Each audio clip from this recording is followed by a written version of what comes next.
বলছিলাম যে আপনারা যে মালদা মেডিকেল কলেজ এসেছেন, মানে আপনাদের মূল উদ্দেশ্য কি আপনাদের মালদা মেডিকেল কলেজ আসার? আসসালামু আলাইকুম রহমতুল্লাহ বরকাতুহ।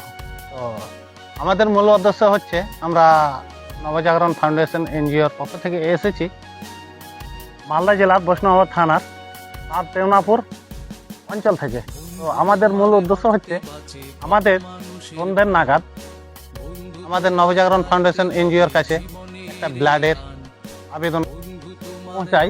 তারপরে আমরা তখনই আমরা ছুটে আসি আমাদের মালদা মেডিকেল কলেজ ব্লাড ব্যাংকে আমরা ব্লাডের দেওয়ার জন্য।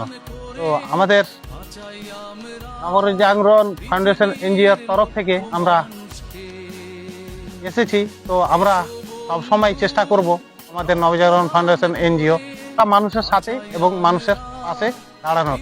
এবং এনারা ভিডিও দেখছেন, অবশ্যই আপনারাও এসে আমাদের নবজাগরণ ফাউন্ডেশন এনজিওর পাশে এসে দাঁড়াবেন। আমরা চলে যাব ডোনারের কাছে।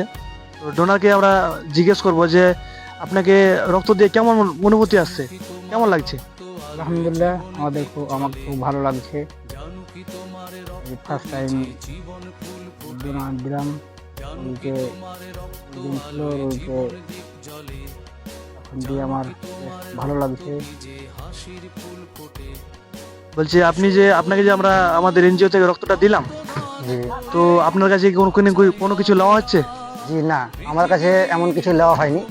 যেহেতু আমরা এনজিও অফিসে ফোন করেছিলাম, এখান থেকে আমি সাহায্যটা পেয়েছি। অ্যান্ড ওখান থেকে আমাদের কাছে সাহায্য লোক পাঠিয়েছে, তারা এসে নিজ ইচ্ছাতে ব্লাড দিয়েছে এবং তারা ব্লাড দিয়ে আমাকে বলে দিয়েছে অসুবিধা নাই।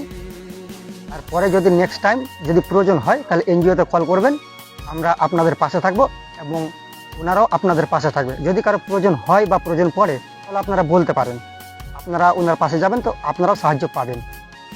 তো আমরা এটাই বলতে চাইছি যে আমরা দোয়া করছি যাতে ওরাও এগিয়ে যেতে পারে, এনজিওরাও এগিয়ে আসতে পারে, আর আপনারাও যাতে ওদের কাছে যেতে পারেন। আমরা ওদের জন্য এটাই আমরা সাহায্য চাইছি, বা এটাই আমরা সবার কাছে বলছি যে আপনারাও সাহায্য নেবেন।